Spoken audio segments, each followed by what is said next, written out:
Sa nakaraang video ay natapos tayo na kung saan ay sa isip ng isang master ng Murem Alliance ay labis itong naiinis dahil sa kung paanong sa ganito lamang nauwi ang lahat. Sinira niya ang lahat ng ito at ang pagsubok niyang lukuhin ang Demon Lord ay nagpunta sa kanya sa ganitong sitwasyon, kaya naman ngayon ay ang kanilang alyansa dito ay mapupuwersa na bunutin ang lahat ng mga natitirang miyembro ng Blue Heaven Society sa kanilang kinaroroonan. Dagdag pa nito na bukod sa Orthodox sect ay ang buong Jiangho ay nasa ibabaw na ng kanyang kamay. Sabi pa nito na ang dapat na target ng pinuno ng Heavenly Demonic Cult ay ang mga tao sa Blue Heaven Society sa umpisa pa lamang. At sa huli ay nagawa niyang bigyan ito ng rason upang panghimasukan niya ang kanilang Murem Alliance. Kaya naman dahil dito ay napasabi naman ng Murem Alliance leader na ganito pala ang isang pinuno ng Heavenly Demonic Cult at sa tingin niya ay kailangan na niyang akuan ang lahat ng ito, dahil sa ibang iba ang mga ito kumpara sa kung anong demonic cult na alam nila. Dagdag pa niya na wala na sila pang magagawa na kahit na ano sa puntong ito, dahil hindi gaya sa kanila, ay halos lahat ng mga tagasunod ng demonic cult ay nananatili pa ding mga buhay. At sila ay nawala ng halos ng kanilang mga tauhan kasama na doon ang White Ring Squad, at kahit pa hindi ito ang kaso, ay ang pag-iril ng isang iyon sa lugar na ito ng mag-isa ay sapat na upang magawang ubusin silang lahat dito dahil siya ay isang demon god. Kaya naman ay napasabi na lang siya na ang akala niya ay ang balanse sa Jiangho ay magaganap na ang pagbabago sa araw na ito, pero sa totoo lamang ay naganap nga ito, ngunit ito ay sa pabor sa panig ng demonic cult. Kaya naman ay kinausap na nito ang ating bida at sinabi na hindi nito intensyon na gamitin sa hindi magandang paraan ang physic operation technique, kaya naman dahil sa sinabi na nito na nagawa na niyang resolbahin ang usapin nilang dalawa sa pagitan niya at ng Heaven's Master ng Blue Heaven Society ay hindi na siya pa ito kakausapin papatungkol sa usaping iyon. Sa isip ng isang master ay hindi nito nagugustuhan ang mga nangyayari kaya naman ay nagpadala ito ng isang sound telepathy sa kanilang Murem Alliance leader at sinabi na ngayon ay mukhang nagiging bahag na ang kanilang mga buntot sa harapan ng mga ito. Sinagot naman siya ng pinuno at sinabi na humihingi ito ng tawad para sa kanilang mga kasamahan na nagawang mapaslang, subalit wala na siyang iba pa na mapagpipilian. Dahil sa wala silang kahit na anong ideya sa kung papaanong gagalaw ang mga ito kung sakaling gagawa pa sila ng kahit na anong kaguluhan bukod sa kung ano ang mayroon na sila ngayon. Sabi naman dito ng isang master na naiintindihan niya ang nais na mangyari ng kanilang alliance leader, at kung ikukonsidera nila ang kung ano ang napagdaanan ng haring si King Gojian, ay ang labanan sa pataasan ng ego na kagaya nito ay hindi dapat maging problema. Nang bigla naman na nagsalita ang pinuno ng Murem Alliance at agad itong humingi ng paumanhin kung sakaling labis nitong hindi nagustuhan ang mga nangyari sa pagitan nilang dalawa, kaya naman ay hiniling nito sa ating bida na paatrasan na nito ang kanyang mga miyembro ng demonic cult upang magawa na nilang mapag-usapan ang kung ano na ang kanilang magiging susunod na hakbang. Dahil sa hiling ng pinuno ng Murem Alliance leader ay agad naman na nagbigay ng senyales si Xian Yuan upang umatras na ang lahat ng mga kasamahan nito, na agad naman na sinang-ayunan ng lahat. Matapos na mapatigil ang mga ito ng ating bida, ay nakahinga naman ng maluwag ang ibang mga miyembro ng Murem Alliance dahil sa ang akala nila ay maging sila ay mapapaslang din sa lugar na ito. Sa isip naman ni Xian Yuan na nagawa na nilang maitulak ang mga ito sa kanilang hangganan kaya naman ay sa tingin niya na tama na dito na muna ito huminto patungkol sa kanila. Dahil sa nagawa naman na nilang manalo sa digmaang ito, ngunit hindi ito gaya ng kung papaano nilang nagawang supilan ang lahat ng mga miyembro dito ng Supreme Saber of Six Martial Arts Sect, dahil sa ang Unorthodox Alliance ay hindi pa nawalan ng malaking bilang ng kanilang mga mandirigma. Kaya naman ay walang dahilan pa upang sirain ang kanilang pakikipag-alyansa, sabi pa nito na ang kanilang alyansa ay sulit na gamitin. Sa kabilang banda naman sa Great Ming Empire Capital, kay Fengjinan Palace, ay habang ang lahat ay nakaluhod sa harapan ng Emperor, ay sa isip naman ng prinsipe na sa wakas ay nagawa na nitong makuha ang posisyon para sa susunod na tagapagmana ng posisyon, subalit ang mga bagay ay hindi pa siguradong malinaw kaya naman ay hindi nito mailabas ang tuwa na kanyang nararamdaman. Nang bigla naman na nagsalita ang Emperor, at tinatanong ang mga tagasunod nito na kung sa papaanong naging posible na ang isang organisasyon lamang sa Jiangho ay nagawang makakuha ng mga pampasabog na dapat ay sila lamang ang mayroon. At galit nitong sinabi na bukod doon ay nagawa pa nilang maitanim ang lahat ng iyon sa ilalim ng kanilang nasasakupan, at sinubukan na gumawa ng nakakatakot na plano na kung saan ay ang tagapagmana ng kanyang trono at ang mga civil servant ng palasyo ay dapat na nandoon doon. Kaya naman ay napasabi na lang ang emperor na ang mga ito ay mga kaaway at hindi siya dapat na nakaupo lamang dito at walang gawin na kahit na ano. Kaya naman ay inutusan nito ang commander ng Embroidered Uniform Guard na kuhanin nito ang kanyang mga puwersa at puksain ng grupo ng Supreme Saber of Six Martial Arts Sect. Matapos na matanggap ang utos ng Emperor, ay si Bekjagi na siyang commander ng Embroidered Uniform Guard ay sinimulan ang kanilang paglalakbay patungo ng Tangshu Country kasama ng Southern Military General na si Yon Namgan at ng 10,000 nilang mga puwersa. At ito ay isang pagdedeklara ng digmaan laban sa puwersa ng Jiangho. Subalit nang nangyari ang hindi nila inaasahan, gulat na napapatanong ang emperor na kung talaga ba na ang mga ito ay nagsisiatrasan na dahil sa ilang oras lamang ang nakalipas nang mula nang umalis ang mga puwersa nito sa palasyo, nang bigla naman na sinabi ng isa nitong tagasunod na nais siyang makausap ng commander na si Bekjagi, na agad naman niyang pinahintulutan. Matapos na makapasok ay agad naman siyang bumati dito, nang bigla naman siyang tinanong ng emperor na kung bakit nito pinabalik na ang kanyang mga tauhan matapos ng ilang oras pa lamang na nakakalipas matapos niyang paalisin sila upang magtungo doon. Agad naman na humingi ito ng paumanhin sa kanilang emperor, subalit sabi nito na bago pa sila makarating doon ay ang lahat ng mga kalaban na nasa loob ng lugar na iyon ay mga patay na. Sa nangyari ay nagtaka naman dito ang emperor kaya naman ay tinanong niya ang commander na kung ito ba ay kagagawa ng pinuno ng demonic cult na si Qian Yuhun, kahit pa nagawa nilang bigyan ang taong iyon ng mga kagamitan at mga sandata ng kanilang Embroidered Uniform Guard ay labis itong napakabilis. Sabi nito na upang magawa nilang makapunta sa lugar ng mabilis ay ipinadala na nila ang Southern Military General kasama ng ilan sa mga Embroidered Uniform Guard upang tignan ang sitwasyon doon. Nang ang Southern Military General at ang emisaryo ay umalis, ay mayroong ilang mga Embroidered Uniform Guard ang nagpaiwan at ang kanilang commander ay ibinalita ang lahat ng kanyang mga narinig mula sa kanila. At nang magawang marinig ng lahat ang kwento patungkol sa naganap sa lugar na iyon, ay ang emperor at ang mga civil servant ay pinagdudahan ang kanilang mga narinig. Napatanong ang isa na kung talaga ba na posible na magawa ang ganon.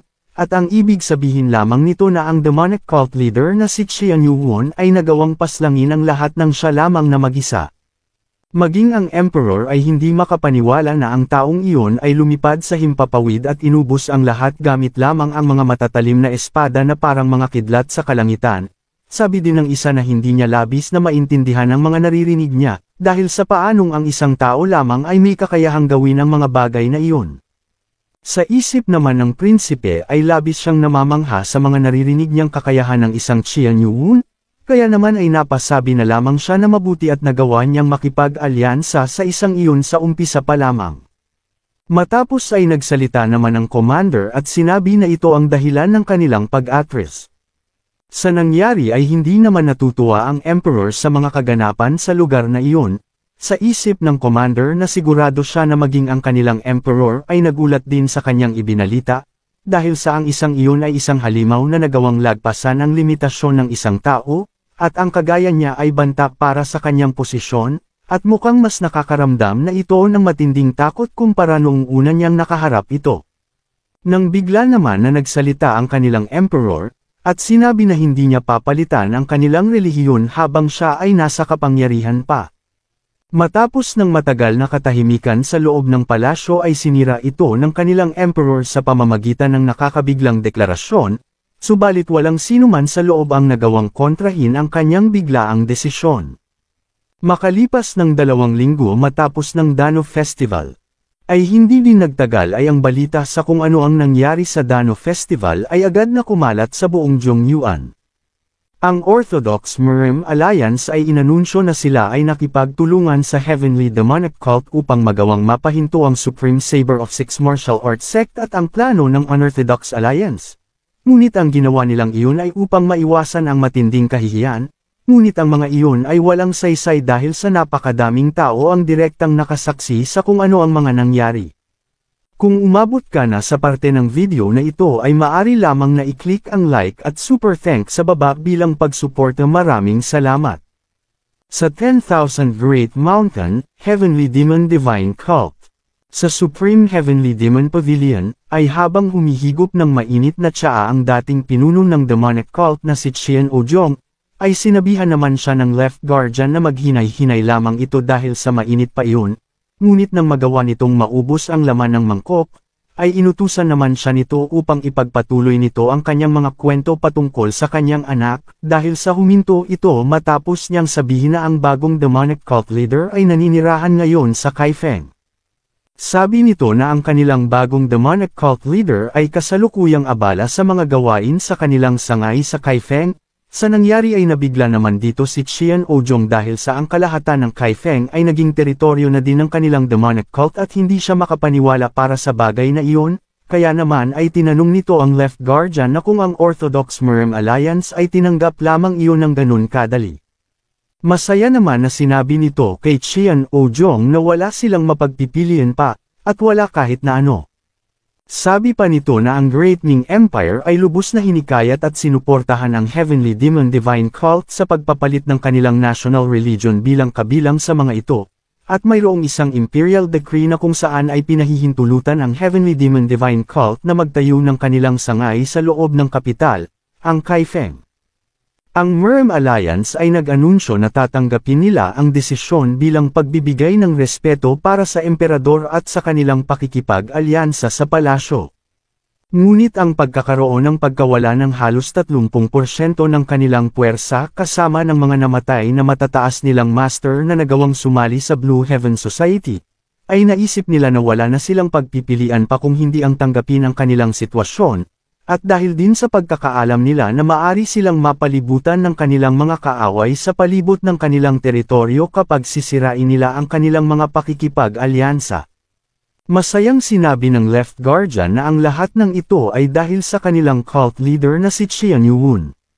Dahil sa ipinakita nito ang kanyang nakakamanghang martial prowess sa digmaan, sa isip naman ni Qian Ojong na halos 3 araw pa lamang mula nang siya ay nagising ngunit hindi pa din siya gumagaling dito. Ang kanyang mga alaala ay nagkapira-piraso na matapos niyang labanan ang pinuno ng Supreme Saber of Six Martial Arts Sect, ngunit sa dami ng mga nangyari habang siya ay wala sa kanyang sarili, ay labis siyang namamangha. Isang katawa-tawa na ang lahat ay tinatawag siya bilang ang Supreme Heavenly Demon, ngunit ang batang iyon ay nagawang umangat sa Life and Death Realm, kaya naman ay sinabi nito sa Left Guardian na mukhang mas maganda kung ipapasa na niya ngayon ang kanyang titulo bilang ang isa sa 5 great martial artists sa kanilang bagong demonic cult leader na si Qian Yuwun. Nang bigla naman na napangiti dito ang Left Guardian, at sinabi na ang kanilang Demon Lord ay tinatawag na ngayon sa titulong iyon matapos ang digmaan, sa nangyari ay hindi naman makapaniwala dito si Qian Ojong at tinatanong ang Left Guardian na kung totoo ba talaga ang sinabi niyang iyon. Nang bigla naman itong napasabi sa kanyang isip na isa itong himala, dahil sa hindi man lamang niya nabigyan ito ng mahigpit na yakap noong siya ay bata pa, at pabayaan siya na hindi matuto ng kanyang mga martial technique. Ngunit ngayon ay nagawa niyang makaangat sa ganitong martial realm kahit na sa mura nitong edad, kaya naman ay napasabi ito sa kanyang namayapang asawa na labis niyang ipinagmamalaki ang kanilang anak na si Qian Yuwun. Nang bigla naman itong natigilan dahil sa naramdaman nito na kanina pa siya pinagmamasdan ng Left Guardian. Kaya naman ay bigla na lang siyang napasabi na kung ganun ay dapat ay magkaroon siya ng sarili niyang titulo para doon. Ngunit sinabi naman dito ng Left Guardian na nagawa ng makuha ng kanyang anak na si Qian Yuwun ang pinakamagandang titulo na dapat na makuha sa loob ng kanilang demonic cult. Nagtaka naman dito si Qian Ojong kaya naman ay tinanong nito ang Left Guardian na kung ano ang tinutukoy nitong titulo. Masaya nitong sinabi na ang titulo na iyon ay ang Demon God, siya ay tinatawag na sa kanilang demonic cult bilang ang Demon God. Sa nangyari ay bigla naman siyang nanginig sa pagkakarinig nito sa pangalang Demon God. Kaya naman ay sa isip nito ay namamangha siyang napapasabi na ang kanyang anak ay naging ang ikalawang cult leader na nakatanggap ng titulo na iyon matapos ng kanilang founding Heavenly Demon.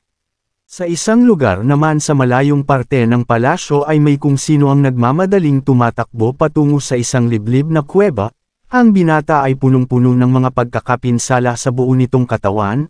ngunit bigla naman itong natisod sa bato sa kanyang dinadaanan, upang magsanhi sa kanyang pagkakabagsak. Matapos ay napasabi na lang siya na labis na niyang nararamdaman ang sakit sa kanyang mga sugat at kapag hindi pa siya magmadaling makalabas sa lugar na ito ay ang kanyang mga sugat ay mas lalala pa dahil sa matinding lamig sa lugar na ito, kaya naman ay kailangan niyang maibalita ang nangyari dito sa palasyo. Nang bigla naman siyang natigilan, dahil sa may kung ano sa paligid ang gumagawa ng malakas na ingay upang magbagsakan ang mga matatalim na yelo mula sa kanyang itaas. Kaya naman dahil doon ay napasabi na lang siya na mukhang ang bagay na iyon ay nagawang makatago sa makapal na barrier sa lugar na iyon. Nang bigla naman itong napansin na unti-unting nawawasak ang sahig sa kanyang malapit, ngunit sa bilis ng pangyayari ay hindi na nito pa nagawang makaalis, kaya naman ay nagawa siyang mapatasak patungo sa pader ng isang malaking nilalang na lumabas mula sa kanyang ilalim.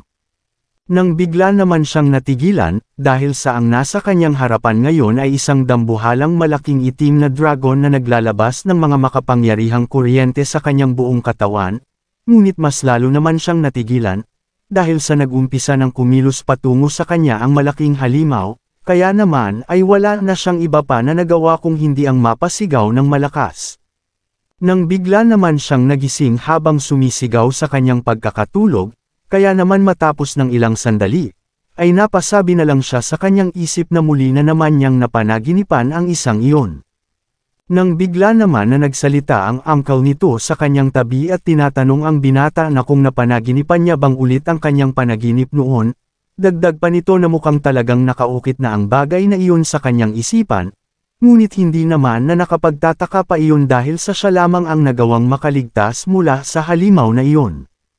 Sa nangyari ay hindi naman na nakasagot dito ang binata, kaya naman sinabi na lang ng kanyang uncle na matagal-tagal na din mula nang nakarating siya dito ngunit ang Zhongyuan ay talagang napakainit kaya naman ay agad na nitong inalis ang kanyang damit panglamig. Matapos ay tinanong naman niya ang binata na kung bakit hindi muna ito matulog dahil sa 3 araw na silang naglalakbay nang walang kahit na anong pagtulog. Ngunit hindi naman ito sinang-ayunan ng binata bagkus ay sinabi nito sa kanyang uncle na hindi niya alam kung kailan ang halimaw na iyon ay magagawang makawala sa kanyang stone barrier. Kaya naman sabi na lang sa kanya ng kanyang uncle na kung ganun ay nalalapit na ang kanilang paghihiwalay, dahil sa magtutungo siya sa Orthodox Murem Alliance Headquarters. Matapos ay tinanong niya ang binata na kung talaga ba nanais nito na magpatuloy patungo sa Kaifeng, na agad naman niyang sinang-ayunan. Sa narinig na ito ng kanyang uncle ay napasabi na lang siya na kagaya ng kanyang ama ay matigas din ang ulo nito. Matapos ay tinanong niya ang binata na kung sa tingin niya ay talaga ba na makakatulong ang mga iyon sa kanya. Dahil sa tanging ang orthodox mga martial artist lamang ang nagpapahalaga sa pakikipagtulungan sa Zhongyuan's Jiangho. Ngunit sabi naman sa kanya ng binata na sa tingin niya ay mas maganda na ang sumubok kesa sa walang gawin na kahit na ano. Sabi naman sa kanya ng kanyang uncle na hindi niya alam kung tutulungan siya ng mga demonic martial artist, dahil sa hindi pa nito alam kung gaanong kademonyo ang mga taong iyon. Sa isip naman ng binata habang may hinahawakan na kung ano, na hindi niya maaring maipakita ang bagay na ito sa kanyang uncle na nasa kanyang tabi dahil sa hindi niya ito pinagkakatiwalaan, at maaring tulungan siya ng mga taga-demonic cult kung mayroon siya nito. Nang bigla naman na may naalala siya patungkol sa isang tao na nagbigay nito sa kanya at sinabihan siya nito na sisiguraduhin niya na ipapakita niya ang bagay na ito sa mga taga-demonic cult. Kaya naman sabi pa niya na kung ang taong iyon ay talagang siya ang may pag-aari ng kanyang dala-dala, ay nakakasiguro siya na makakahingi siya ng tulong mula sa mga ito. Kung umabot ka na sa parte ng video na ito ay maari lamang na i-click ang like at super thanks sa baba bilang pagsuporta. Maraming salamat. Sa Kaifeng naman malapit sa Demonic Cult Branch, sa Blue Wind Inn, ay may 2 manlalakbay ang naglalakad sa syudad at sinasabi ng isa na may inn siyang nakikita sa malapit, kaya naman ay niyaya niya ang kanyang kasama na kung bakit hindi muna sila kumain at mag-inom dito, na mabilis naman niyang sinang-ayunan. Nang bigla naman silang napahinto, dahil sa nakita nila ang damit ng mga taga-demonic cult, at kung gaano kahalimo ang mga ito maging sa kanilang pagkain. Sa nakitang ito naman ng dalawa ay agad silang nakaramdam ng matinding takot. Kaya naman ay agad na napasabi ang isa na mukhang wala na sila pang nakikitang mga bakanteng mga upuan sa paligid at susubukan na lang maghanap sa ibang lugar.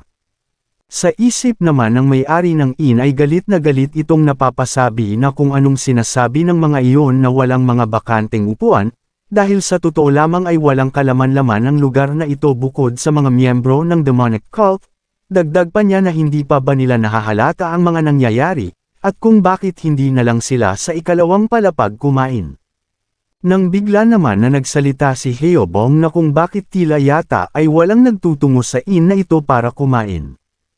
At hindi niya maintindihan kung bakit ang mga tao dito ay parang iniiwasan sila, sabi naman dito ni Wang Hul na aabutin pa ng ilang mga araw bago sila matanggap ng mga tao sa lugar na ito.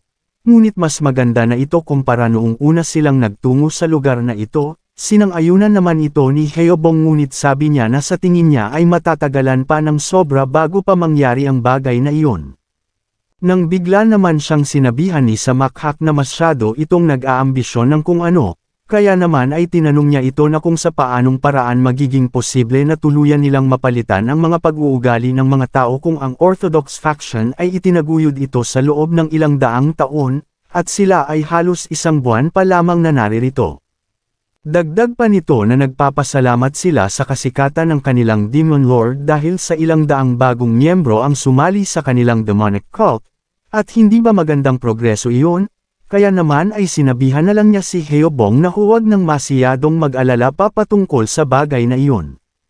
Ngunit sabi naman dito ni Heobong na kahit na ganun ay mga tao pa din sila ng Jiangho. Kaya naman sinabi sa kanya ni Samakhak na kahit na ganun ay isang magandang progreso pa din iyon, dahil ibig sabihin lamang nito na maraming tao ang gustong magtrabaho sa ilalim ng kanilang Demon Lord, ang pinaka-batang naging isa sa 5 great martial artists. Sa sinabing ito sa kanya ni Samakhak ay hindi naman niya sinang-ayunan ito, dahil sa pakiramdam niya na ang kanilang Demon Lord ang pinakamahusay sa lahat ng mga martial artists sa pagkakataong ito. Dahil sa kahit na ang Murem Alliance Head ay walang panama sa kanilang Demon Lord, at ang ating bida lamang ang tanging may kakayahan na kalabanin ang tatlong Mystic Realm martial artist ng mag-isa.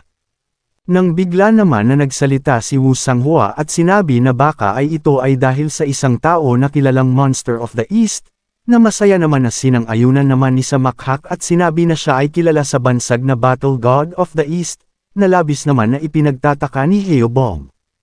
Ang Battle God of the East na si Akyui, siya ay tinawag na Battle God of the East dahil sa nagawa nitong maabot ang rurok ng martial arts gamit lamang ang kanyang mga kamao, at siya ay ang taong nagawang makakuha ng titulo ng Diyos sa kanyang pangalan bago pa nagawa ni Qian Yuhun.